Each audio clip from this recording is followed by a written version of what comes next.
立法會主席。 The President.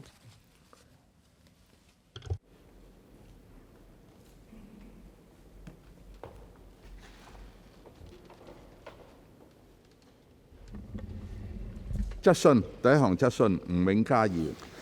多謝主席。解決住嘅問題。Question 1, Mr. Jimmy Ng. Thank you, President. Solving the housing problem tops the agenda of the current term government, given that the average waiting time of general applicants for public rental housing PRH rose to 5.9 years in September 2021. The Chief Executive has set out in the 2022 policy address to target to build about 30,000 new light public housing LPH units in the coming 5 years. In this connection, will the government inform this council, 1, of the progress of construction of LPH, and whether the government will revise the announced proposal in the light of the views of the public? 2, as there are views that the government should, from the perspective of increasing supply, consider using public funds to purchase units of completed developments in mainland cities of the Guangdong, Hong Kong, Macau Greater Bay Area GBA, so as to give people who are waiting for PRH an additional choice of returning to live on mainland, whether the government will consider such a proposal, if so, of the details, if not reasons for that. And 3, given that the data of the Hong Kong Housing Authority shows that the number of PRH applicants, including those from general applicants and non-elderly one-person applicants, has dropped from more than 280,000 cases at the end of March 2016 to about 230,000 cases at the end of September 2022, whether the government has studied the reasons for the decrease in the number of applications and consider introducing more measures to control the number of applications at source. If so, of the details, if not reasons for that. Secretary for Housing. President, solving the housing problem indeed tops the agenda of the current term government. As announced in the Chief Executive's 2022 policy address, the government will press ahead with key strategies and targets to increase public housing supply by enhancing quantity, speed, efficiency, and quality, and shorten the waiting time for public housing. In the coming 10-year period, from 2023-24 to 2032-33, the government has identified sufficient land for providing about 360,000 public housing units, which can meet the public housing demand of 301,000 units within the period. At the same time, with a view to increasing short-term public housing supply as soon as possible to alleviate hardship faced by people who are inadequately housed, the government will build about 30,000 units of light public housing LPH in the coming 5 years. By aggregating the power of LPH and traditional PRH public rental housing, our target is to shorten the composite waiting time for subsidized rental housing from 6 years in June 2022 to about 4.5 years in 4 years' time, that is, in 2026-27. My reply to the questions raised by Mr. Ng is as follows. 1. The Housing Bureau and Architectural Services Department are working very hard on reviewing the design of LPH, conducting more detailed technical and cost assessments on each site, as well as the transportation arrangements and works implementation strategies, so as to address the views given to us earlier. We are confident that we will be able to announce relevant details shortly. I would like to reiterate that LPH will provide an alternative of providing about 30,000 units within a short period of time with much better living space, neighboring environment, and ancillary facilities than subdivided units in poor conditions. Coupled with its very low rent, it will provide a much-needed lifeboat to those with urgent housing needs, especially families living in subdivided units with poor conditions. Supporting LPH is equivalent to helping the most disadvantaged to get out of difficult situation, helping them in their plight and giving them hope by helping them to regain confidence. 2. We understand that the proposal of purchasing properties in cities of the GBA Greater Bay Area with public money for PRH applicants aims to alleviate the pressing demand for public housing in Hong Kong. However, as eligible PRH applicants are mostly low-income families who usually have long and inflexible working hours. The location of where they live is a key consideration.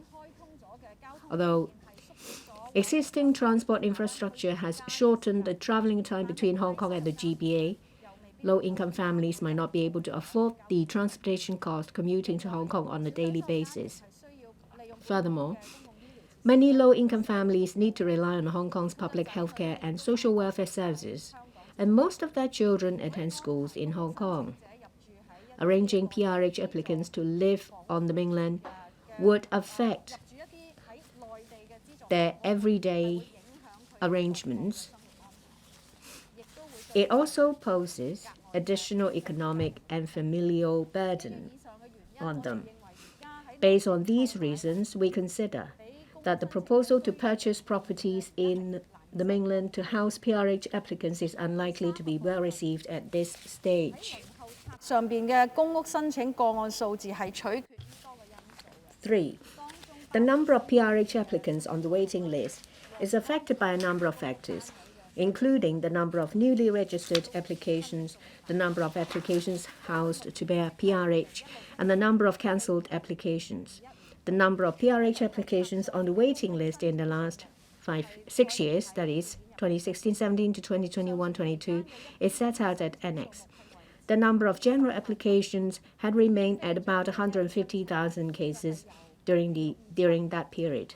As for non-elderly one-person applications, the number of cases had reduced from 128,600 in 2016-17 to 97,700 in 2021-22. The drop in the number of non-elderly one-person applications was due to the fact that the number of applications housed and cancelled exceeded the number of newly registered applications. The Housing Authority, HA, reviews its prevailing policies from time to time in order to ensure that precious PRH resources are allocated to people with a genuine need. For example, the HA reviews and adjusts the PRH income and asset limit annually to keep them in line with the prevailing socio-economic circumstances. Furthermore, starting from 2015-16, the HA has been conducting regular checking on non-elderly one-person applicants under the quota and points system who have waited for 5 years but not yet due for detailed vetting within the next 2 years. For the regular checking conducted in the past 6 years, that is from 2016-17 to 2021-22, an average of about 53% of non-elderly one-person applicants were found to be ineligible for applying for PRH or did not respond to HA's request for checking. The applications had been cancelled. Thank you. Mr. Jimmy Ng. Thank you. Currently, the government is actively promoting transitional housing as well as LPH. They said that it is in addition to traditional PRH, and that is very important. The BPA has been saying that redeveloping existing old housing estates is important, and you can make use of redevelopment by phases. In short, in nearby vacant places, that is in proximity to old public housings, build some new PRH units.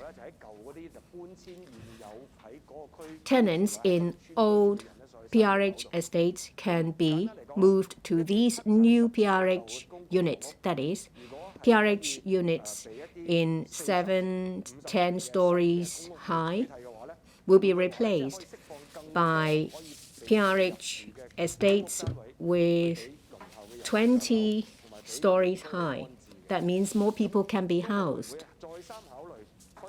Will the administration reconsider restarting large-scale redevelopment of all PRH estates so that more units can be provided to those who are on the waiting list? Secretary, thank you. Thank you, Mr. Ng, for his question. We need to implement a multi-pronged approach by using different measures. I describe LPH as a lifeboat. We need to act swiftly as soon as possible to help those who are in appalling living conditions, that is, those living in subdivided units. Of course, in the long term, we will increase the speed of PRH production. In the past 5 years, we have produced 150,000. For this government, we propose to increase it to 128,000. They are traditional PRH units using existing sites. We increase the speed of production to help people. On top of that, we have redevelopment projects. We have not forgotten about that. In the past, the Housing Authority has been doing a number of these projects. At the moment, there are 10 ongoing projects. Say, for example, Pak Tin Estate, Wafu Estate, and there are 4 industrial buildings, about 2,000 units. We have to vacate tenants of these 2,000 units, and that is a daunting task. The HA has been working very hard. They've just reacquired the site of 4 industrial buildings. They will start their work. If I remember correctly, 4,000 to 5,000 public housing units will be churned out.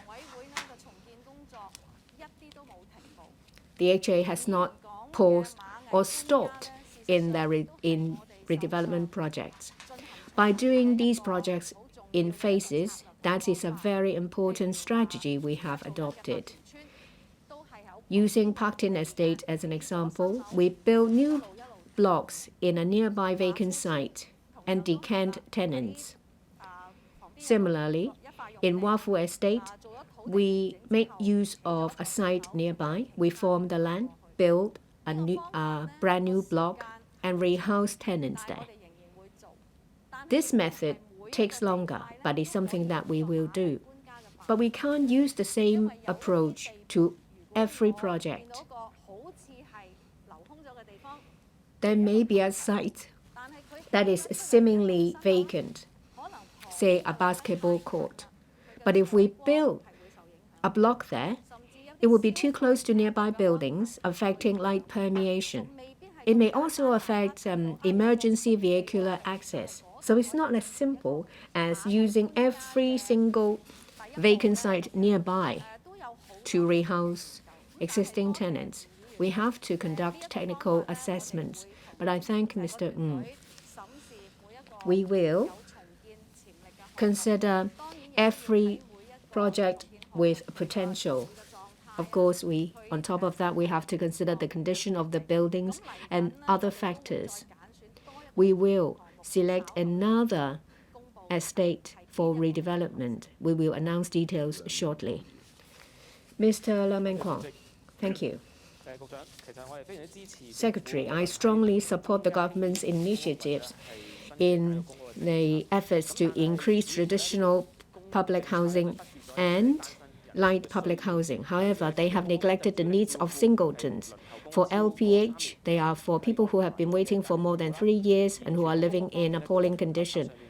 And for traditional PRH, there are still 97,000 non-elderly 1P applicants. Say for someone who is 18, who remains single and refused to get promotion, well, he'll get housed when they're about 40, 50 years old. That is not fair.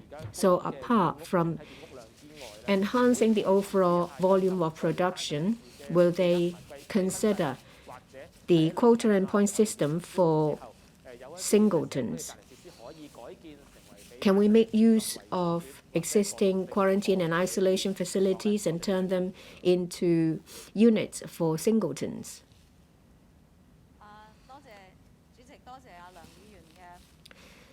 Thank you, President. And I also thank Mr. Leung for his questions. In relation to non-elderly one-person applicants,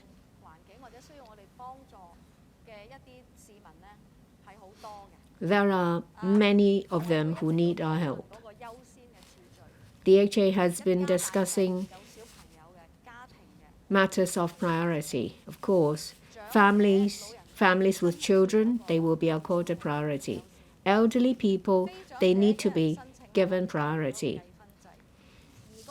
For non-elderly 1P applicants, it's done under the quota and points system. Starting from 2015-16, the percentage allocated to them has been increased from 8% to 10%. That is 2,000 to 2,200 units. As to whether there is room for maneuver, we will definitely consider that. In relation to non-elderly applicants and their needs, in 2023, that is the peak of production of transitional housing. We've reached 6,000 to 7,000 last year. For 2023, we reckon we'll be able to produce about 9,000 to 10,000 units. 20% of transitional housing are earmarked for other applicants. They may be non-elderly one-person applicants. For individual projects, if there is a need, we'll keep an open mind as to whether that will be adjusted. And I do believe that the situation will improve with an increased volume of production of PRH. Mr. Judy Chen, PRH resources is precious, but there is always cases of abuse. Sometimes the tenants involved will lodge an appeal, and it takes years, and still the unit is not taken back. Are there any ways to shorten the procedure and take back the unit in question sooner? I thank Ms. Chen for her question.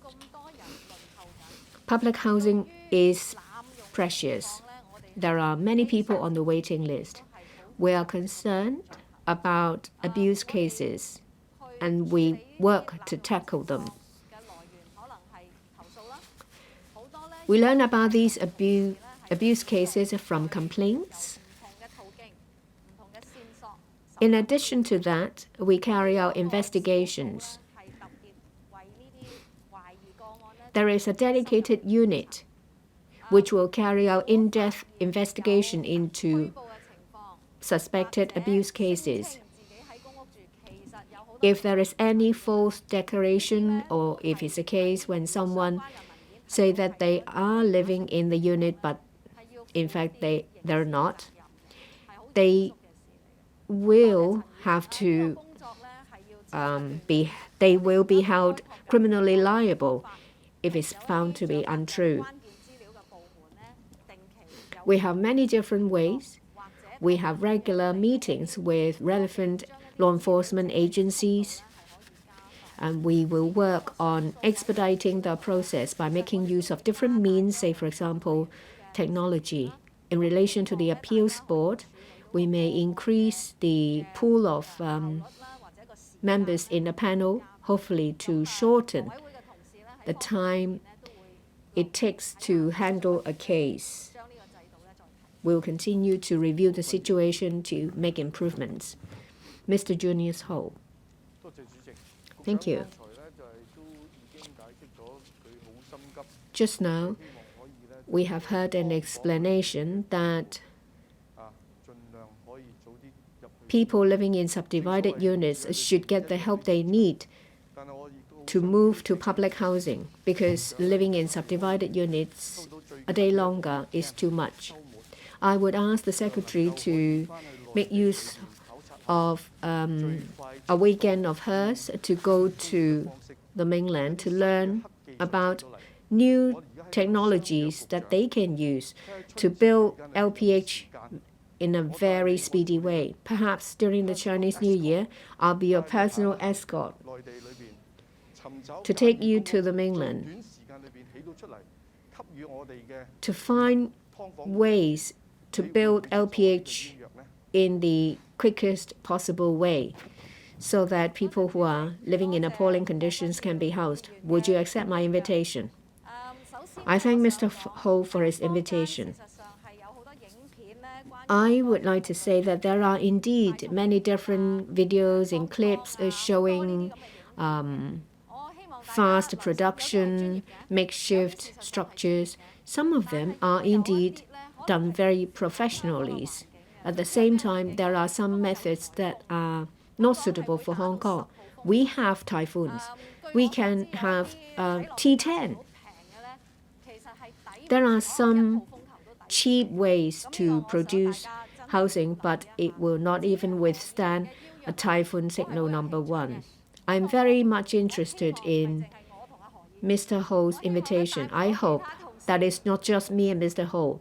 I would like to bring my team to go along. I do hope that with the border opening, I can go with our technical team, with colleagues in the Housing Authority to go to the mainland. Mr. Dominic Lee.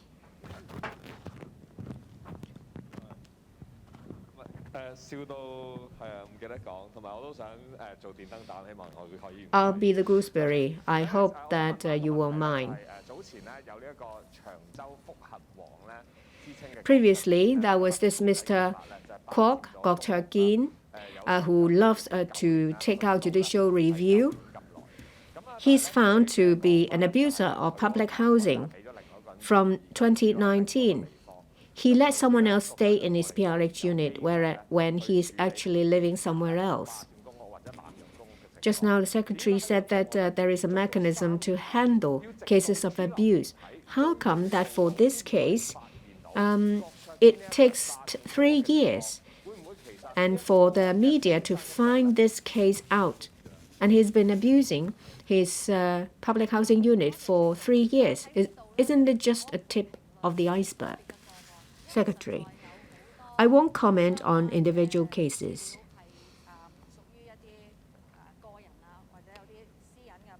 Information may involve privacy, so I'm not going to comment on individual cases. We have heard from the news about individual cases from time to time. This serves as a reminder to us that we need to pay attention to certain areas in order to increase efficiency. Say, for example, ad hoc family visits. Perhaps after one team has done the checking, another will verify the information. And these are areas that we can improve. Thank you. Second question, Mr. Yang Wen-kit. Thank you, President. As at the end of April last year, 8,730 and 8,843 buildings had yet to comply with fire safety directions issued respectively by the Fire Services Department and the Buildings Department on carrying out specified fire safety improvement works.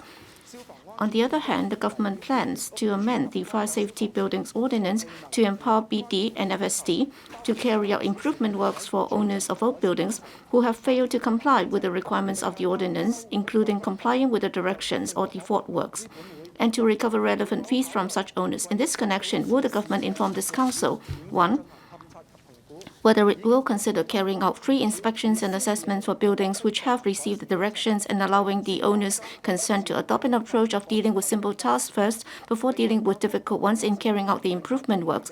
For example, first installing simple equipment such as emergency lighting systems and fire extinguishers, as well as setting a compliance deadline that allows ample time for carrying out more complicated improvement works, if so, of the details, if not for the reasons of that.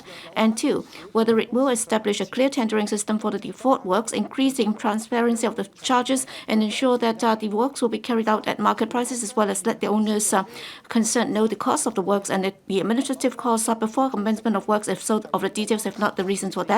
3, whether it will extend the existing arrangement of installing improvised hose wheel system, which is applicable to old buildings of 3 stories or less, and to those old buildings of 4 to 8 stories, so as to reduce the cost of works and resolve technical difficulties, ownership problems, etc., in the installation of fire services, water tanks and pumps, if so, of the details, if not of the reasons for that.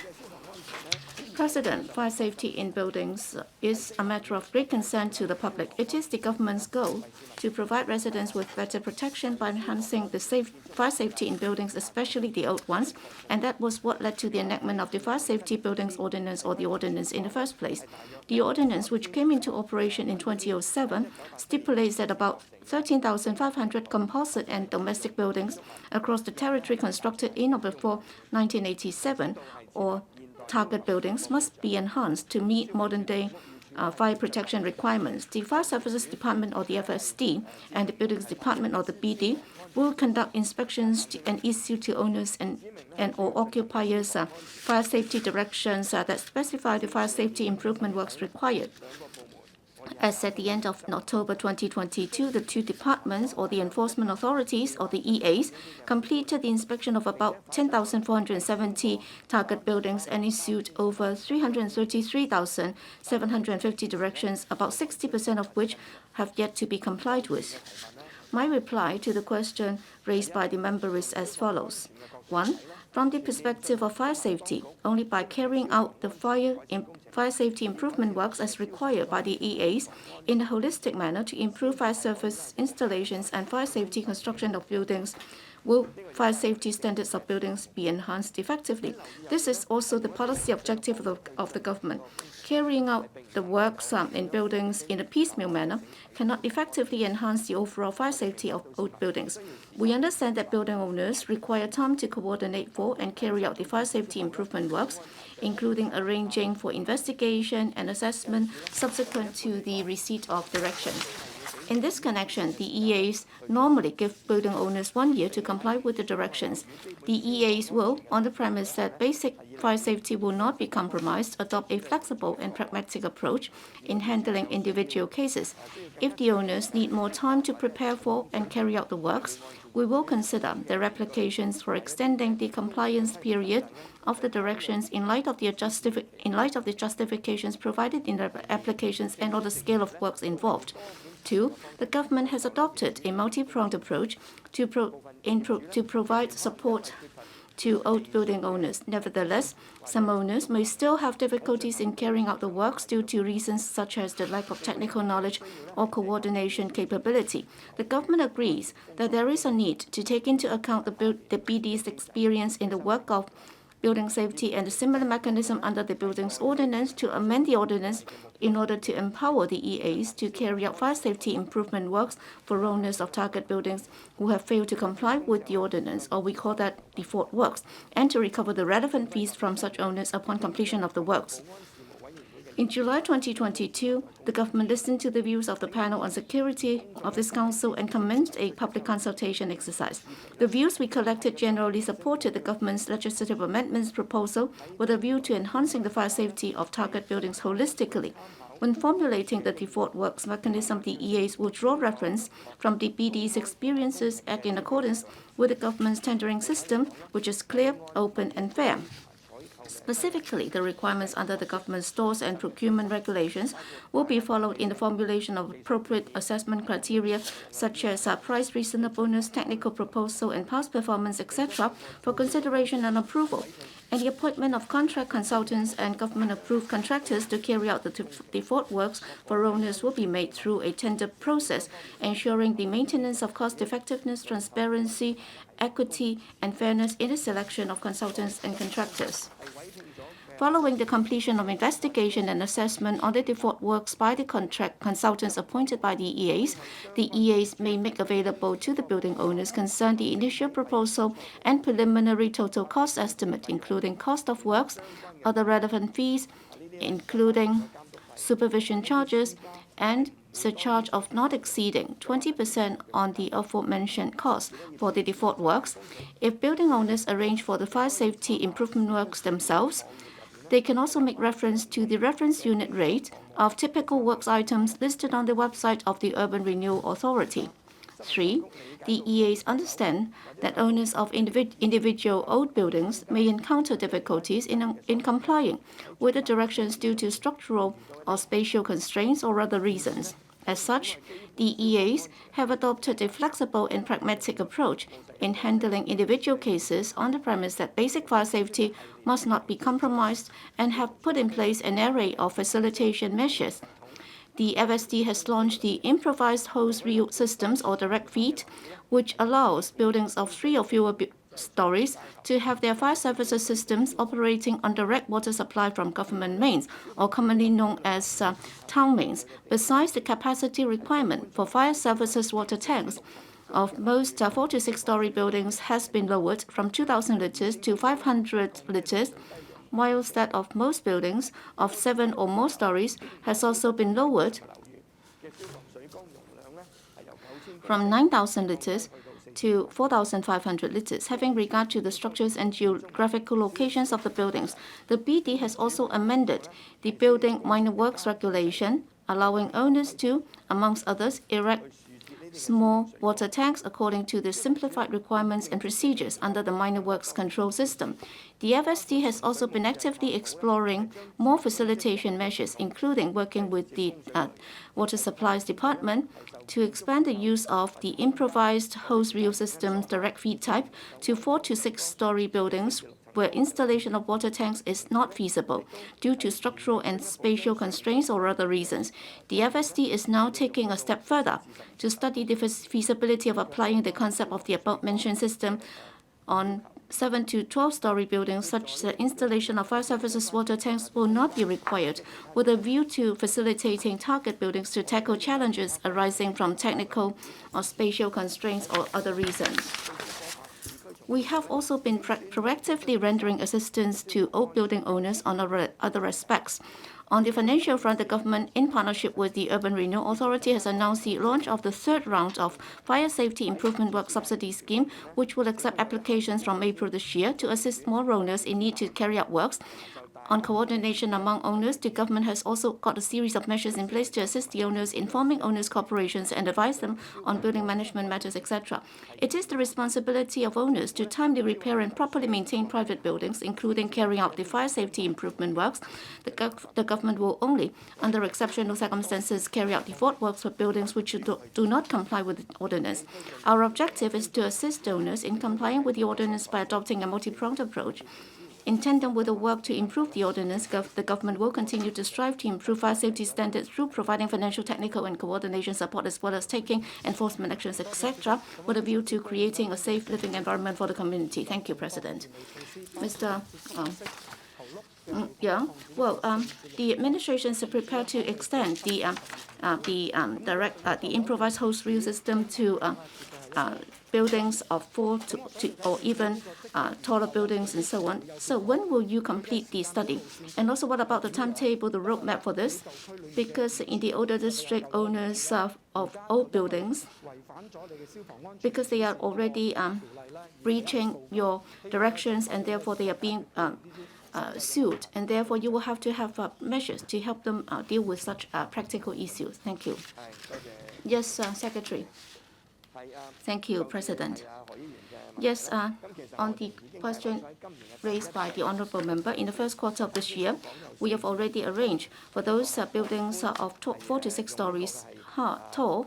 We have already relaxed the requirement, and therefore they can also install the improvised hose reel system, and that's under the pilot scheme. We have already identified some 6 buildings, and we're working with the departments, and we are already engaging consultants to look at the 6 areas to see if such pilot schemes can be launched. So those locations are both in Hong Kong Island and also in the Kowloon district. Well, for the improvised hose reel systems, well, for those buildings of 6 or 7 stories tall, all right, you would do away with the requirement to install fire services water tanks, and we have been talking about that for years. And fortunately, with the support of the FSD, some buildings are going to do exactly that. So I'd like to find out, well, for such improvised hose reel systems, they are very effective. But then, other than the water tanks, and of course, you can also do away with a lot of the costs involved. But then, can you simplify it further? For example, for the fire services or fire safety or the smoke doors. Well, basically, in some of the old buildings, they are very small and narrow in space, and therefore it might not be feasible for them to have such smoke doors installed in order to ensure that there would be this space where there would be no leakage of smoke. So can you do something about it so that older buildings will find it easier to comply with your regulations, and then upon receipt of the directions, they can comply with it right away? Other than the water tax requirement, are there other ways that are being studied? Can you consider that? Yes, Secretary. Thank you, Chairman. Yes, we're going to do exactly that because we'd like to have pragmatic ways to enable such buildings to comply with the requirements for those buildings of 4 to 6 stories. We will consider allowing them to adopt this approach. And then even for taller buildings, they might also be allowed to adopt that approach. And then you also talk about smoke doors because for some old tenement blocks, they might not be able to install further smoke doors at the podium level. But then for the residential units themselves, if they can use safer materials, then that might be okay. And also on the wiring and also on the design of how the cables can be wrapped. We've been looking into that to see if we can make use of state-of-the-art technology or more updated technology in order to ensure fire safety. Yes. Mr. Loy Kwok, yes, the administration is prepared to use resources to enhance fire safety of older buildings, and of course that should be supported. In the main reply of the administration, it shows very clearly that the FSD has been involved in a lot of work, and it's really very complicated and cumbersome. So I'm concerned whether or not it will be able to cope. Well, in March 2017, this Council had a third reading on the Fire Safety Amendment Bill 2016, and that's the principal legislation. It's about Fire Safety Buildings Ordinance, and the purpose is to set up a system so that for the work directly under the FSD and other EAs, for example, fire safety assessments and also inspection of fire safety installations and so on, well, qualified third parties, i.e. registered fire safety engineers will be given the power to carry out such tasks, so that for users and also the professionals, both owners and users would hope that this system can be implemented as soon as possible. Regrettably, after the enactment of the ordinance, the relevant subsidiary legislation has not yet been passed. So my question for the administration is, well, for such subsidiary legislation, do you have any timetable for tabling it before this Council? Secretary. Thank you, President. On the question raised by Dr. Low, well, with regard to registered fire safety engineers 2018, with regard to academic qualifications and experience requirements and also code of practice and also criminal liabilities and so on, we are consulting the relevant professional groups and stakeholders, and the trade generally supports that, and they are very positive about this. We are looking at the feedback from the FSD. We hope that with regard to fire safety, registered fire safety engineers, we will be able to come up with a system as soon as possible. Next, Mr.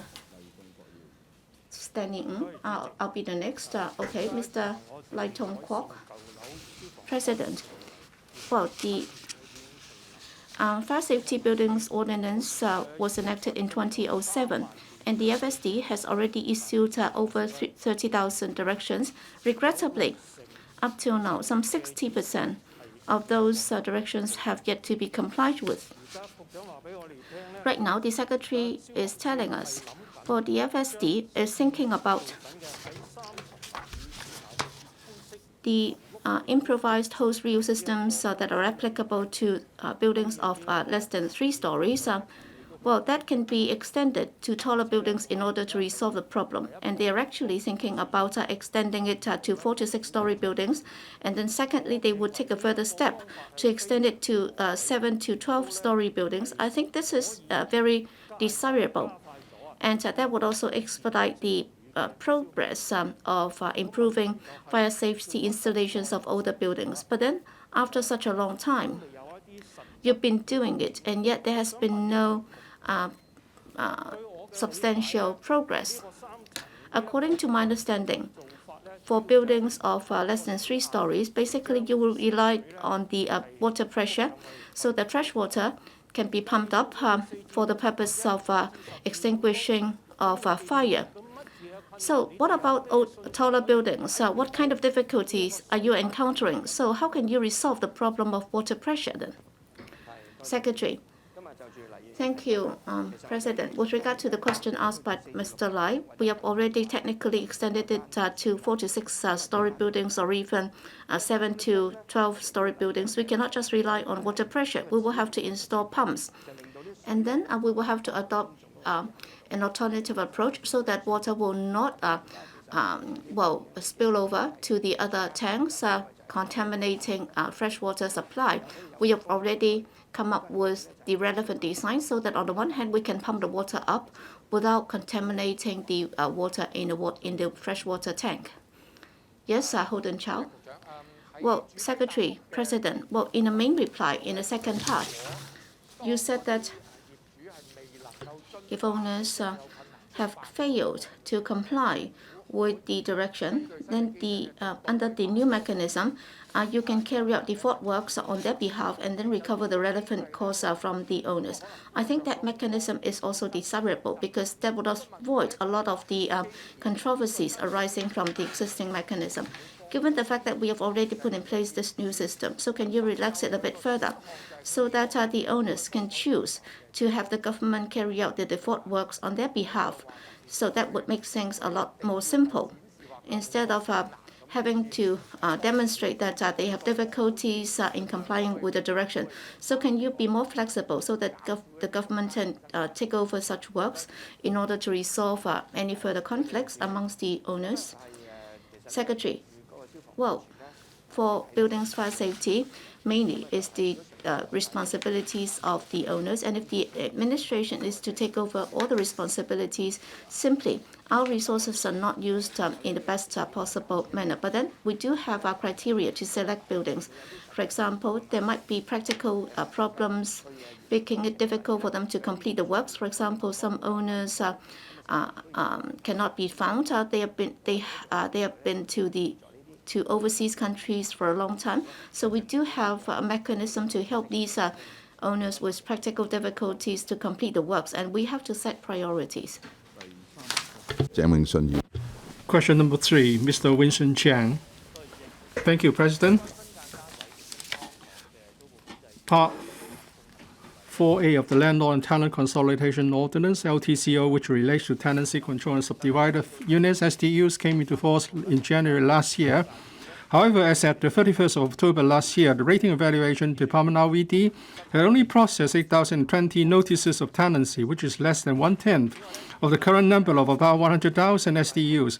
Moreover, the then Secretary for Transport and Housing undertook at the meeting of this Council on the 6th of April last year that upon obtaining more information on SDUs in 18 districts across the territory and releasing a full report in the first quarter of this year, the government will consider publishing the relevant information on a monthly basis and judge, after analyzing the relevant data, whether to determine an initial rent for SDUs. In this connection, will the government inform this Council one of the latest judgment regarding whether initial rent for SDUs should be determined, and the timetable setting an initial rent? How the authorities ensure that landlords of SDUs will, in accordance with statutory requirements, submit their notices of tenancy to RVD within 60 days after the term of a regulated tenancy has commenced, and whether the authorities would take the initiative to conduct random checks. 2. Given that RVD indicated that as at the 30th of September last year, it had identified 470 cases of landlords of SDUs suspected of having violated the requirements under the LTCO, of a breakdown by the nature of such cases, whether the authorities have assessed the effectiveness of the work of the dedicated enforcement and investigative task force, and whether the task force will carry out decoy operations to gather evidence. And 3, as there are views pointing out that the government must draw out a timetable and roadmap for bidding farewell to SDUs to eliminate poor quality SDUs first and establish a licensing regime to improve the living conditions of SDUs or assist in the transformation of SDUs, whether the government will take on board the aforesaid views. If so, of the details. If not, the reasons for that. Secretary for Housing. President, housing is of utmost concern to Hong Kong people. One of the focuses of the current term government is to provide citizens with a better living environment. After consulting the Development Bureau as well as the Rating and Evaluation Department, or RVD, my consolidated reply to the question raised by Mr. Chang is as follows. Part 4A of the Landlord and Tenant Consolidation Ordinance, the ordinance, to implement tenancy control on subdivided units, or SDUs, has come into force since the 22nd of January 2022. The ordinance provides protection to SDUs tenants in various aspects, which include 4-year security of tenure, restricting the rate of rent increase on tenancy renewal by making reference to the rental index of private domestic properties and capped at 10%, and prohibiting landlords from overcharging tenants for specific items such as water and electricity, etc. Pursuant to the ordinance, and landlord must, within 60 days after commencement of the term of tenancy, submit a notice of tenancy, and we call it Form AR2, as per the statutory requirement, to notify RVD of the particulars of the tenancy. If a landlord breaches the relevant requirement, he or she commits an offence and may be prosecuted. As at the 31st of December 2022, RVD processed 10,578 Form AR2. Since the ordinance has come into force for just about a year, some landlords may not be aware of the relevant requirements. In this connection, RVD has been proactive in identifying suspected offence cases and strengthening enforcement, as well as dedicating efforts to promote the ordinance. In addition to following up on reported cases, RVD also proactively conduct home visits to SDUs in various districts. Furthermore, RVD has set up an enforcement and investigation task force, as in the process of hiring retired police officers to follow up on cases suspected of breaching the requirements under the ordinance, as well as to actively explore different approaches for identifying suspected offence cases. In addition, RVD has started a new round of promotion through different channels and means in recent months, such as television and radio announcements, as well as issuing letters to about 1,000 buildings with a total of around 45,000 units, believed to have more SDUs, to remind SDU landlords and tenants of the relevant requirements.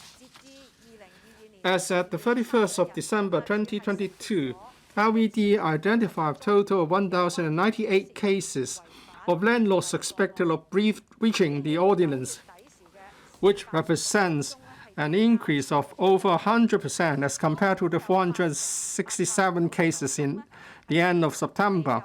More than 80% of the cases, that is 899 cases, are suspected of failing to submit Form AR2 before deadline. A detailed breakdown of the cases is at Annex. RVD will conduct in-depth investigation into the cases and seek advice from the Department of Justice for taking follow-up action as appropriate.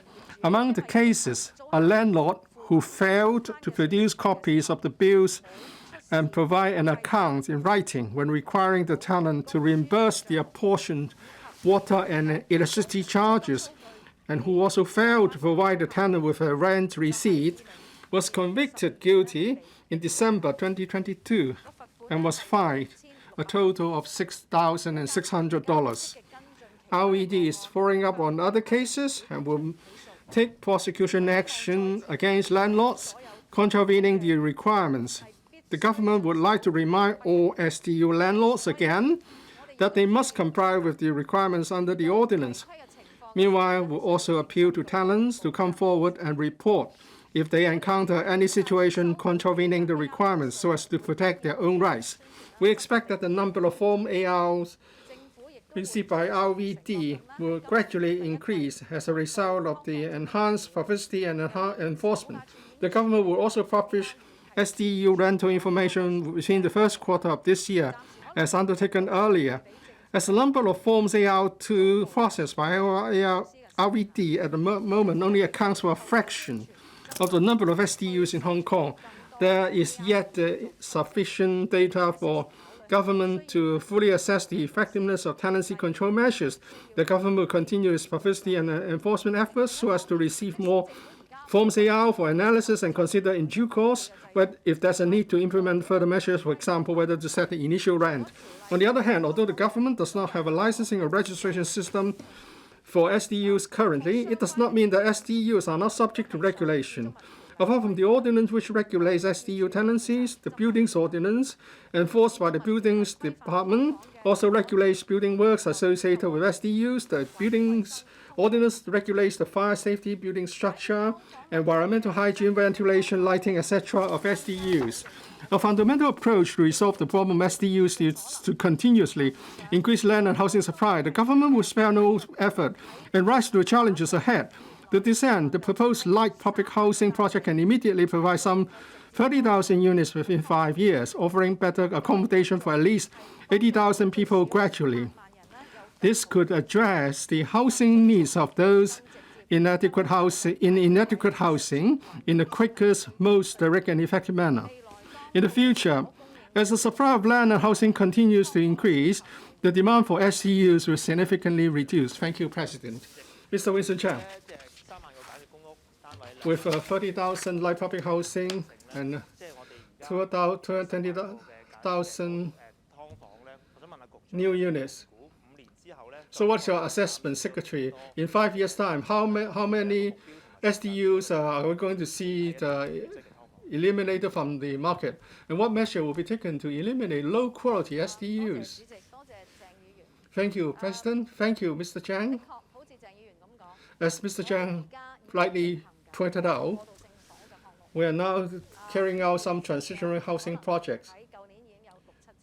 We had 6,000 to 7,000 units last year. This year, we may expect another 9,000 to 10,000 units, and then there will be another 4,000 coming on stream in 2024. The peak supply period will be 2023-24, to be followed by the production under the light public housing. If the funding process is smooth, starting from 2024-25, we may expect 1,000 or even more LPU units. And in 2026-27, we will complete the project of producing 30,000 units. With so many transitional housing units and also LPU units, which means that those on the waiting list who are now living in inadequate housing, they would have a very good opportunity to improve their living environment. We have in Hong Kong close to 100,000 SDUs or even 110,000 SDUs. And the number of people living in these units would amount to some 200,000 people. We cannot correctly, accurately estimate whether all of them will move to a transitional housing unit or an LPU unit. But I believe with the increase in supply, we are expecting the production, in particular, the units under the LPU. And this would mean that the very low quality SDUs, where the environment is really poor, where you sleep is where the toilet is next to it, and the environment is very poor.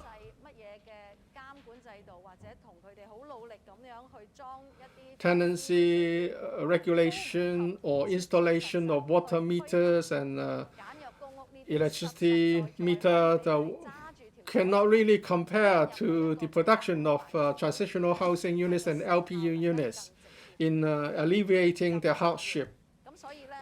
These new housing units will be even more effective in solving their problems. So I do hope members and everyone will understand that this is the solution to the gradual elimination of SDUs.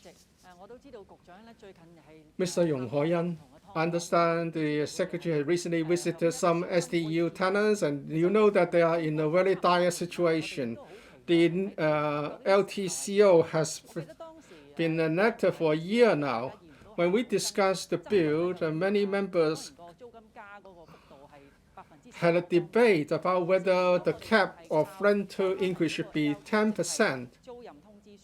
And also, it seems that we are not, we have about 110,000 SDUs. So far, we've just received 8,020 notices of tenancy.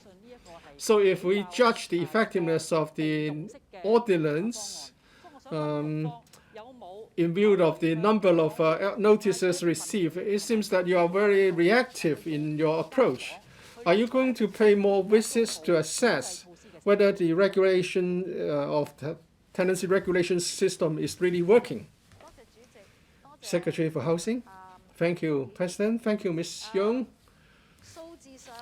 In terms of the numbers, we have received or we have processed 10,578 forms. I'm sorry, it's 10,578 forms AR2. And RVD has also conducted joint visits with the Water Supplies Department, a total of 3,248 SDUs have been visited. Well, this information in the notice of tenancy will be most accurate for assessing the situation, with 6 service teams doing the home visits, offering assistance by setting up street booths, and they can also help us collect the relevant information. Such information will be of good reference. I recently visited an SDU and the tenant told me that some of the landlords, SDU landlords, have adjusted downwards the rent. That's a piece of good news, but the information is just of reference value. But I would say again that we need the accurate information as set out in the notice of tenancy. Thank you for your question. I'll tell the outreach teams to collect more information through different channels. Mr. Stanley, the tenancy control scheme has been implemented for a year. There's a lot of room for improvement, such as rental control. The government says that you want to relieve the difficulties faced by the SDU tenants, but the government is not committed to setting an initial rent. Maybe the administration can tell us why you are so reluctant to set an initial rent. Please don't put up the excuse of insufficient information or data. Secretary for Housing, with regard to setting an initial rent, we need data. It's not an excuse. We need information to base our projection and estimation. And also, as I've said, with the abundance supply of transitional housing and LPU units, that there will be a change, a resulting change in the property rental market. If we set an initial rent while the market is peaking, is that good, or should we set an initial rent when a good opportunity arises? That's an important consideration. That's why I'm saying that we need some time. With the two new types of new public housing units, SDU and LPU and transitional housing, we should collect more information before we set any initial rent or new policy. In the first quarter of 2023, we are going to publish the information we've gathered so far. RVD is preparing to do this.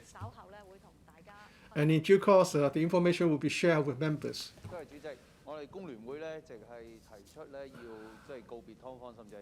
Mr. Tan Ka-pil, FTU has been saying that we should eliminate STU altogether by 2035. I'm disappointed by the lack of response to this suggestion from the Secretary. So I want to put this direct question to you. Have you counter-checked information with the information submitted to the Housing Department, and there should be a living allowance provided to the waiting list applicants? And the SWD should also do something similar. Only 10% of the SDUs have been recorded. Are you going to make sure that every SDU tenants subsidized by public funding will be recorded by your data service? Thank you, Chairman. Thank you, Mr. Tang, for your question. The Housing Authority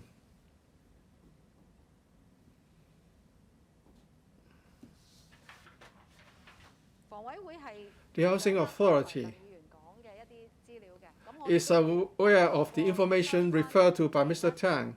Through appropriate channels, we will try to inform the relevant tenants regarding the existence of rental control regulations. And we also embark on publicity programs through different channels. Through different means, we will inform the relevant parties about the importance of complying with the ordinance. Thank you for your suggestion. Mr. Tang. Sorry, my mistake. I was going to ask a question for the next question. Ms. Starry Lee, I know the Secretary wants everyone to support LPU. But now this question is about the effectiveness of the LTCO after a year. You said that you have identified 1,000 cases of suspected breach, but not one prosecution has been carried out. I hope you can show us that you attach importance to the prosecuting the SDU landlords who have breached the ordinance. Why is it that their cases are not prosecuted expeditiously, especially for those serious cases? Secretary, thank you, Ms. Lee, for your question. Maybe I can inform members of the latest situation. As at the 31st of December 2022, RVD identified a total of 1,098 cases of landlords suspected of breaching the LTCO. And also 30 cases, among them 30 cases were complaint cases, and 1,068 cases have been identified by RVD through different channels, such as hotline inquiries and information provided by SDU tenants through the hotline. And if there's a case involving a landlord who failed to produce copies of the bills and provide an account in writing when apportioning water and electricity charges, and another case involving the landlord failing to provide the tenant with rent receipt. And in December 2022, the landlord was convicted by the court. The RVD is investigating the remaining 665 cases, and we are seeking the views of the advice of the Department of Justice concerning another 50 cases as to whether further action should be taken. And RVD is also seeking the advice of the Department of Justice regarding the failing to comply to submit AR2, and warning have been given. As for the other cases, we will need the tenants to come forward to testify but they are grassroots people who have to work, and they may not be reluctant to spend time on this. So some of them are not very willing to provide further information to RVD, and therefore RVD cannot take further action on these cases. Question 4, Ms. Elizabeth Kwat. Thank you, President. Some members of the tourism industry have relayed that although the lifting of requirements such as post-arrival PCR tests for inbound travelers by the government last month has helped the reactivation of the tourism industry, they hope that the government will formulate new and sustained support measures to speed up the pace of recovery of the industry. In this connection, would the government inform this Council 1, given that some places have imposed new entry restrictions and anti-epidemic requirements on travelers from Hong Kong recently, which has dealt a blow to the businesses of enterprises such as travel agencies and airlines, and that are showing signs of recovery and have left individual visit travelers in a dilemma of the specific measures taken by the government in response to strive for more convenient traveling arrangement for Hong Kong travelers.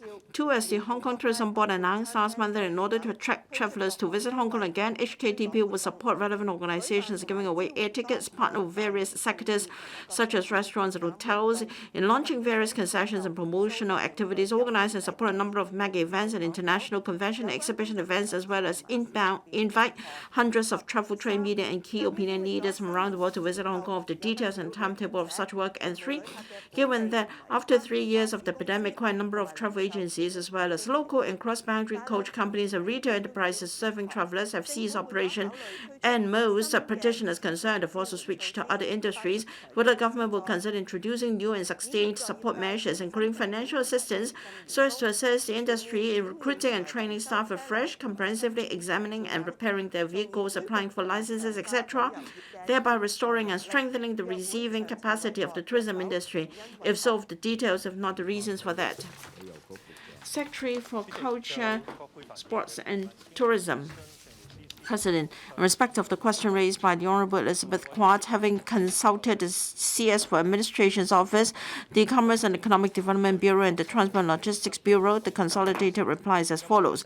First, the Hong government objects to any unreasonable measures targeted at Hong Kong. Any measure that restrict entry must be scientific-based and the actual epidemic situation and should not target any countries or regions unreasonably. The Hong Kong SAR government has been following up with the authorities of the relevant countries and the consulates general in the Hong Kong SAR, requesting complete removal of discriminatory restrictions and explaining to them the latest epidemic arrangement in Hong Kong so that the relevant countries can better understand the actual situation and examine the measures. The government continued to respond to COVID-19 under the principles of science-based and targeted anti-epidemic measures, the proper management of risk and citizen-focused facilitation, and to continue to liaise with all countries and regions with a view to facilitating smooth cross-boundary or border people flow, expanding exchange and collaboration in fields including economy, trade, and humanities. The Culture, Sports and Tourism Bureau and the Hong Kong Tourism Board has already kick-started and started promotion in various visitor source markets. Apart from highlighting Hong Kong's iconic tourism appeal and new experiences and broadcasting the positive messages of welcoming visitors, Hong Kong TP has also progressively invited various groups of travel trade delegates, media organizations, and KOLs to Hong Kong and taking them around the city to enjoy Hong Kong's new attractions and experiences. For example, starting from mid-December last year, HKTP has been resuming mega familiarization trips to Hong Kong for trade members from various markets, including Thailand, Malaysia, Singapore, Indonesia, and the Philippines, etc., and invited internationally renowned celebrities to visit various attractions in town. HKTP will initiate outreach promotions with local trade partners through active participation in large-scale global travel trade shows and events. HKTP partners with different sectors, including dining, retail, aviation, hotel, attractions, and travel agents, etc., to plan for a series of attractive offers to visitors, including giveaway, special welcoming drinks and shopping vouchers, etc., to attract visitors and encourage their spending. Mega events can attract more visitor consumption for Hong Kong. HKTP will organize more world-class events and support their stage in Hong Kong so as to provide visitors with new experiences and demonstrate Hong Kong's diverse appeal. These events include Arts in Hong Kong Arts Festival, annual mega events like Hong Kong Wine and Dine Festival, Hong Kong Marathon, Hong Kong Cyclothon, Hong Kong Sevens, Clock and Flap, and festive events such as the Chinese New Year celebration fortune around Hong Kong, which will be launched tomorrow. HKTB has successfully secured during the pandemic more than 30 large-scale international meetings, incentive travels, conventions, and exhibitions events to be staged in Hong Kong starting from this year, 2023, including some events that will be held first time in Hong Kong with themes covering business management, aviation, technology, and medical science, etc.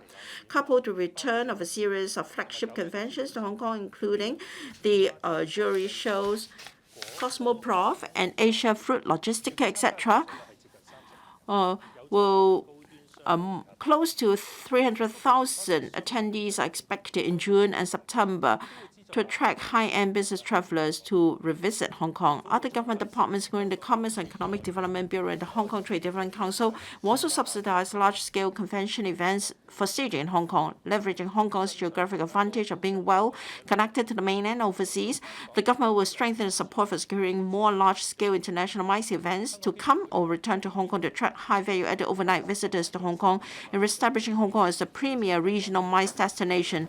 The Hong Kong Authority The Airport Authority of Hong Kong purchased around 500,000 tickets from airlines in 2020 and is planning to distribute these tickets to travelers for free through different promotion activities this year in order to stimulate the recovery of Hong Kong's tourism and aviation industry. AAHK Airline and the relevant organizations are ironing out the details for announcement in due course. HKTB and the travel trade will fully support the exercise with relevant publicity and promotion work. Besides, the government plans to launch a major tourism campaign in February, with more details to be announced later. 3. During the pandemic, the government has been helping travel agents and practitioners of the tourism industry by means of various schemes and measures, as well as cash subsidy to prepare for the restart of tourism activities and to gradually restore our tourist reception capacity. Over the past 3 years, the government has introduced measures with a commitment over $4.48 billion to support the trade. Among them, the Green Lifestyle Local Tour Incentive Scheme, the Cultural and Heritage Sites Local Tour Incentive Scheme, and the Travel Agent Incentive Scheme help the travel trade in retaining operational manpower on the one hand, while incentivizing the trade to develop and launch more tourism itineraries and products with culture, heritage, and green elements on the other hand, thereby complementing the policy direction of shaping tourism with cultural activities and promoting culture through tourism. The trade can then be ready to resume business in a gradual manner for the return of visitors. These subsidy schemes are still here. The travel trade has also benefited from the 2 rounds of employment support scheme and a waiver on related license schemes. Regarding manpower training for the tourism industry, the government launched the 3-year training subsidy scheme for practitioners of the travel industry, operated by the Travel Industry Authority, with a commitment of $60 million in a bid to enhance the professional standards and service quality of the trade so as to prepare for the restart of tourism activities. As regards the cross-boundary passenger transport trade, government provided various rounds of subsidy under the anti-pandemic fund from 2020 onwards to subsidize the maintenance and inspection costs of related vehicles and ferries. So far, a total of $150,000, $145,000, and $3 million have been granted to each cross-boundary coach, cross-boundary hire car, and cross-boundary ferry vessel, respectively. In light of the progressive, orderly, and comprehensive resumption of normal travel between Hong Kong and the mainland, the government has maintained close liaison with and provided appropriate assistance to the trade, including expediting the renewal of Hong Kong licenses of the vehicles concerned, communicating with the mainland authorities to expedite the renewal of Hong Kong mainland vehicle and driving licenses, and providing free parking spaces for cross-boundary coaches and Guizhou and some boundary control points for the trade. The government will keep in view the situation in the travel trade and continue to maintain a multi-pronged approach to assist the tourism industry to recover in an orderly manner. We'll closely monitor the effectiveness of these measures and maintain communication with practitioners so that they can gradually return to the tourism sector following the orderly recovery of tourism activities. Mr. Elizabeth, we all hope that visitors can come back soon. If we can abolish PCR test requirement for travel to the mainland, that will be the best. Our greatest concern is whether we have sufficient capacity for a relaunch. Now, visitors have not come to Hong Kong for 3 years. Many travel agencies do not have people. And for coaches, they are parked in parking spaces in Kwai Chung. They are called graveyards of coaches. Now, to relaunch these vehicles, they have to take out insurance and be subject to examination. Secretary, do you know how soon can they all be examined so that they can then receive visitors? Now, please come to your question. And those subsidies were given out 3 years ago, and they have all been spent. I'd like to know whether the government will provide more subsidies to help the tourism industry to reactivate and to subsidize the maintenance costs and inspection costs of these vehicles. Ms. Kwok has asked a few questions. You can answer one of them.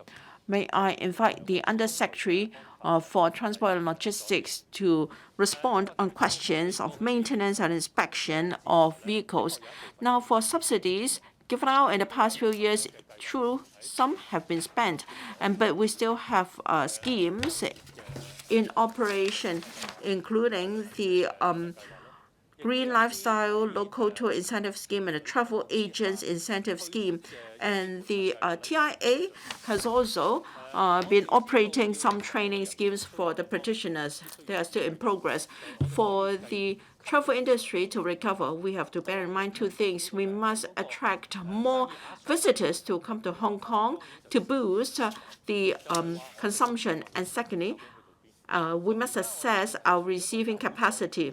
We are gradually and orderly attracting visitors to come back to Hong Kong, and practitioners of the trade are now restarting. Of course, in the process, we must maintain communication with the sector to see whether they need government support at any key stages, and we will support them accordingly. Undersecretary for Transport and Logistics. Thank you. Ms. Elizabeth Kwok referred to the renewal of vehicle licenses and also the capacity of the Vehicle Inspection Company, CIL. Now, in the past few years, because of the pandemic, many cross-boundary coaches could not go to the mainland to renew their vehicle and driving licenses there. As starting from the 1st of January, we are resuming normal travel between Hong Kong and the mainland by phases. There may be the need for renewal of mainland vehicle and driving licenses. The mainland authorities have responded very positively. They will expedite the relevant handling process. As regards vehicle examination, we have maintained liaison with the relevant authorities in Guangdong Province to expedite the renewal of driving licenses in the mainland. China Inspection Company Limited inspects vehicles in Hong Kong, and their service started to resume on the 28th of December last year. We'll continue to maintain liaison with CIC, and they will provide services to both coaches, and they will deploy more manpower, extend their operating hours, and designate Hong Kong institutions to inspect vehicles, and there will be review of these arrangements to provide expeditious services to the public. Thank you. Mr. Yupatler, Secretary, you would like to give us data. Now, in 2022, the total number of inbound travelers was only 600,000, only 1% of what we had in 2016. And then, as of the 16th of January, Mr. Yu, can you please remove your mobile phone? My apologies. Inbound visitors from the mainland, 8,830, that is on the 16th of June, and 6,622 from other sources, and a total of 15,452 on the 16th of July. That is less than 1% of what we had in 2018. And stamp duty revenue, 460,000, less than 30%, and then 62% occupancy of our hotels, and our capacity was only less than 30% before the pandemic. So our tourism industry is just at a start, and it is so difficult to relaunch. Ms. Kwat's question was very clear. Will the government consider introducing new and sustained support measures, including financial support to assist the trade to enhance or to resume its receiving capacity for money for inspection and maintenance of vehicles, etc. Secretary. Indeed. When it comes to inbound and outbound travelers compared with what it was in 2018 or 19, there is a big difference. We are now gradually opening up. For instance, our border control points with the mainland, and we will launch mega events to attract visitors to Hong Kong so that they will gradually choose Hong Kong as their destination of traveling. Now, as we all know, people will not come back the day after you remove or lift all control measures. Usually, they will have to wait until there are holidays, and then they have to choose among different destinations. We must allow time for visitors from the mainland and overseas to choose Hong Kong as their destination. And meanwhile, we should allow time for the trade to regain its capacity. Will there be financial assistance? As I said in my main reply, we have some schemes still in progress. As for manpower training, in my main reply, I said that some training for practitioners is still in progress. As regards other needs, well, in our normal communication with the sector and during the budget consultation still in progress, various suggestions have been tendered. My bureau will consider how support can be provided from a policy perspective. Thank you. Mr. Lok Jong Hong. Thank you. Well, the tourism industry has more or less been frozen for 3 years. And the reply from the secretary gave us the impression that, well, it was not very eager, and then quoting a number of measures to help the industry. In fact, when the industry wants to restart, it needs some funding. So we should attract more visitors to Hong Kong, and the FTU has always been promoting virtual traveling, and that is the government subsidize some travel agencies or a tour guide so that they can introduce Hong Kong to overseas potential travelers in a virtual manner or online. They can then, in an interactive manner, sell Hong Kong to them and even market some products. And then those viewers, if they're interested, they can sign in for real visits to Hong Kong. Will the secretary do something similar? We welcome all sorts of creative ways to promote our tourism industry and to make potential travelers interested in Hong Kong so that they can visit personally. Now, for the proposal from Mr. Michael Look, we can consider that together with the HKTB. Now, if someone has already been through a virtual tour, of course, some may be attracted to come to Hong Kong for a physical visit, but some may feel that, well, I already know the place. So we will consider all suggestions from members very carefully, and we will look at the actual effect, the creativity, etc. We have invited world celebrities to come to Hong Kong and make videos of Hong Kong to attract their own people to come to Hong Kong. Mr. Michael Look's proposal is not just for publicity, but for interaction between the tour guide and also the viewers. That can be considered. Mr. Adrian Ho, since the introduction or lifting of the PCR test, we have seen an increase in the number of travelers. And Macau has organized fair concessions for Hong Kong residents to visit Macau. And if Hong Kong residents stay for one night or more, then they can get one ticket for free for every ticket purchased. However, we haven't got similar concessions.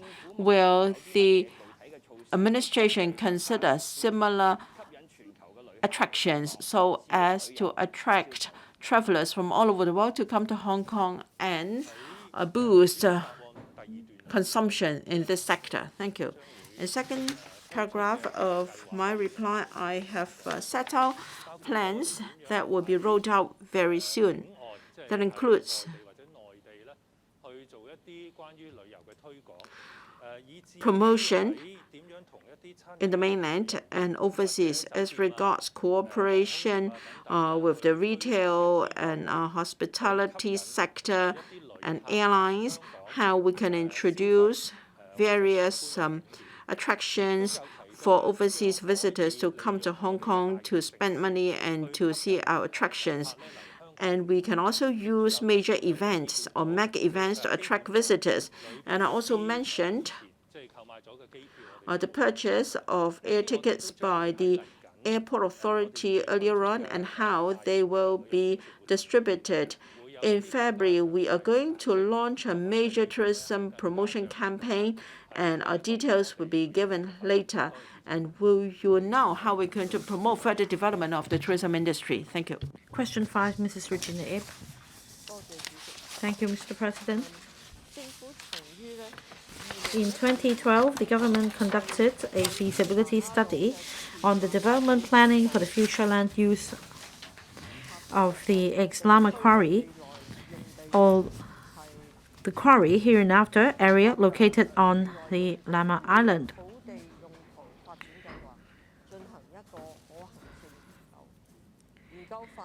The area under study, which was about 60 hectares in total, included a 20-hectare platform area, a 1-kilometer shoreline, a 5-hectare man-made lake, and the natural slopes in the vicinity. Subsequently, the study put forward 3 initial land use options for collecting public views. However, the relevant development planning has made no progress so far. In this connection, will the government inform this council? 1. As the government has indicated that there is a shortage of land and it will consider all possible options to increase land supply, and given that back then the government found the aforesaid land use options feasible, of the reasons why such options were subsequently shelved, and 2. Whether the government will, in order to tie in with its measures to attract talents and strategic enterprises to Hong Kong, consider using the quarry area for building apartments for talents so as to attract more talents from outside Hong Kong, including the persons in charge of strategic enterprises, to settle in Hong Kong. If so, of the details, if not, the reasons for that. Secretary for Development. Mr. President, the former or the ex-Lama Quarry is situated on the north shore of Sok Kwu Wan. It comprises a 20-hectare platform area, a 9-hectare forest, a 5-hectare man-made lake, and a 1-kilometer shoreline. Altogether 34 hectares. After its decommissioning in 2002, rehabilitation was completed, and starting May 2011, the site has been leased by way of short-term tenancies to non-governmental organizations to operate the Nature and Outdoor Activity Center, which is non-profit making. In relation to the questions, my replies are as follows. 1. The government conducted a feasibility study on the future land use at ex-Lama Quarry area at Sokuwan, Lama Island feasibility study in 2012 to explore the development potential of the site and the impact on the surrounding areas and the environment by the proposed development. The scope of the study included the quarry site and also 2 hectares of comprehensive development area nearby, as well as natural slopes and shoreline, altogether 60 hectares of land. The proposed development in this study would only be carried out in the 12-hectare platform area within the quarry site without affecting the man-made lake and also the forest in the vicinity and the slopes nearby to avoid a negative impact on the environment. 2 stages of public engagement were carried out. The first stage was carried out in 2012 to collect views from the public on the 3 initial land use options for the future development of the quarry. And they're respectively a housing-themed option and also another tourism-cum-housing theme option with different target population numbers to be housed. The public considered the tourism-cum-housing option more feasible. Apart from providing housing, the option also provide commercial and tourism-related facilities. The option was further taken forward during the second stage public consultation, and there was a proposal of developing 1,200 private and 700 subsidized residential units to house 5,000 population, together with outdoor recreation centers and tourism facilities. The government then launched a market sounding exercise to gauge the interest of the market in this development and invited the expression of interest from interested organizations. The government's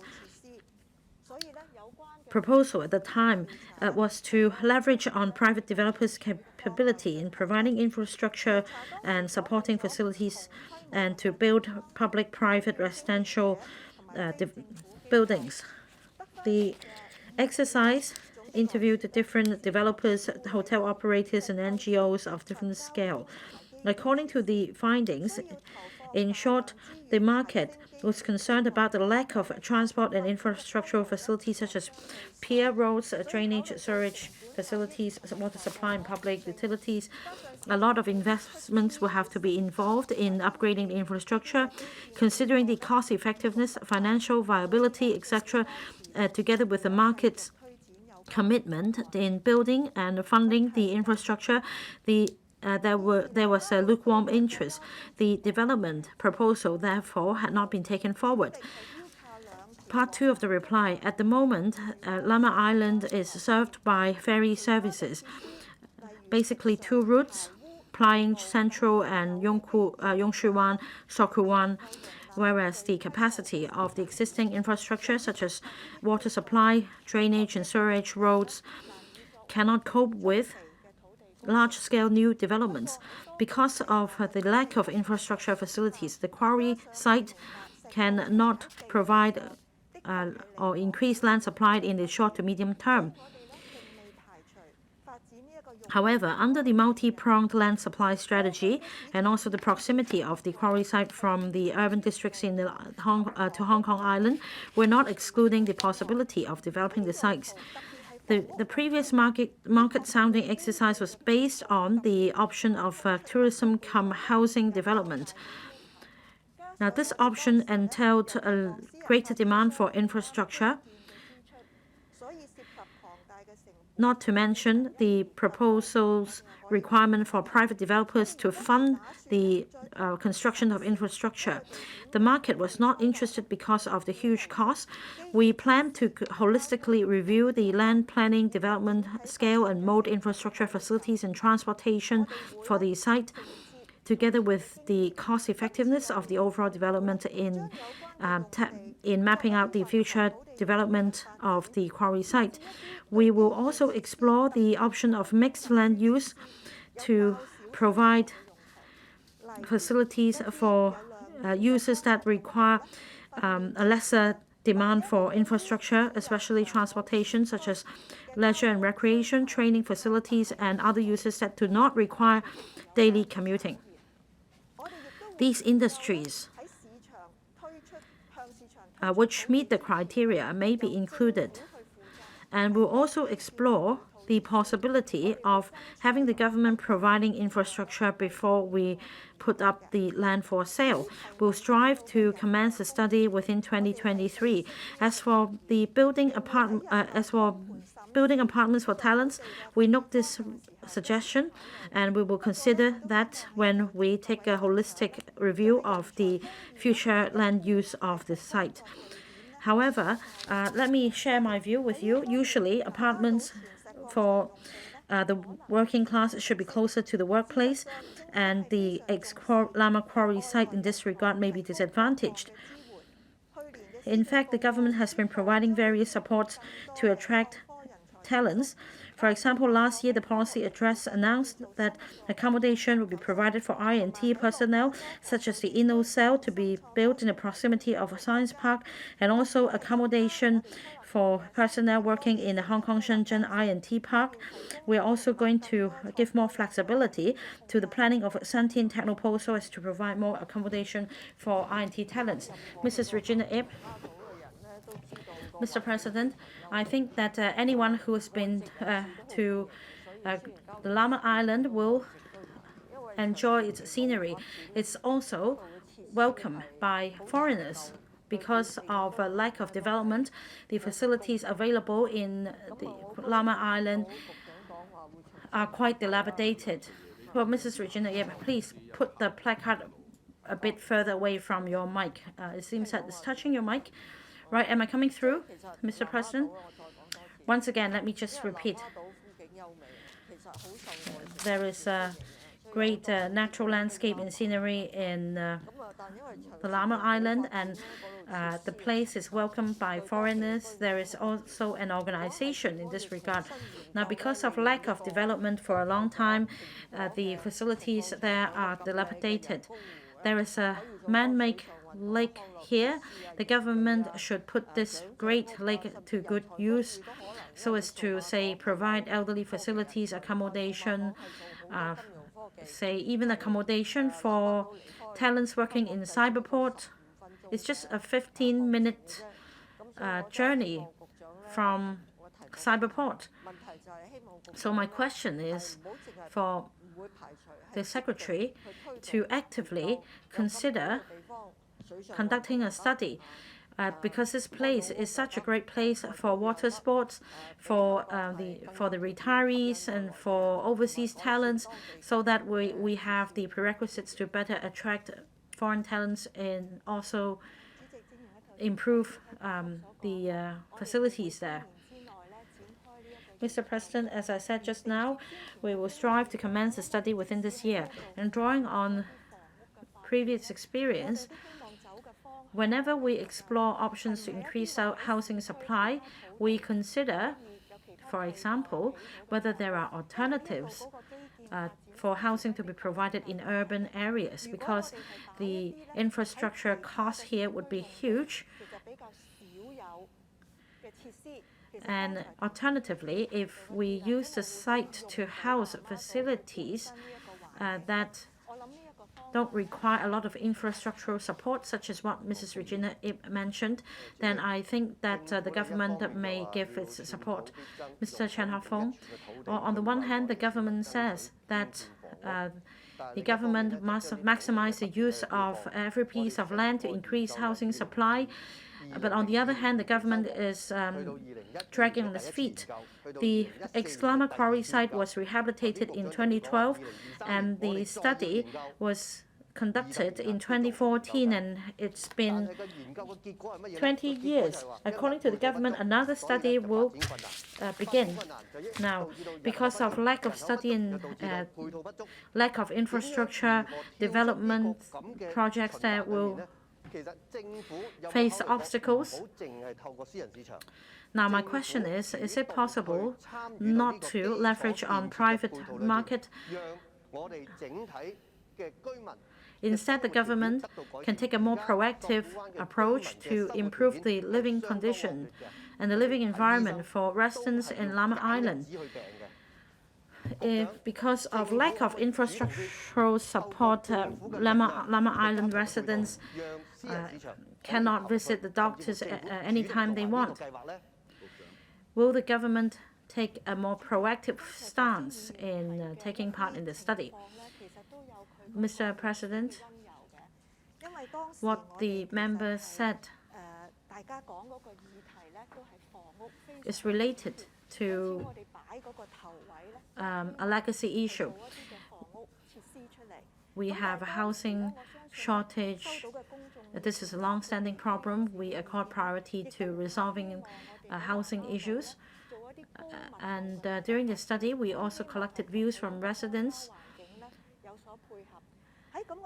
who would like to see compatibility with the rural environment, who would not like to see skyscrapers. They would like to have low-rise residential neighborhoods. So in other words, in terms of cost effectiveness, only a small residential project can be taken forward.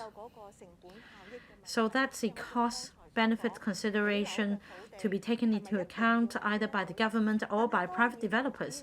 So that echoes with what I just said. Is it really necessary to have residential developments there?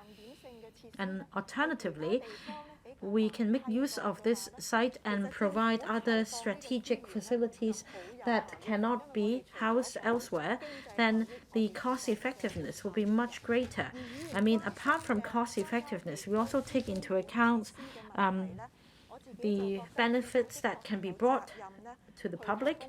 And at the same time, I agree that the government has a responsibility in providing infrastructure, and there should not one must not wait until large-scale developments are carried out.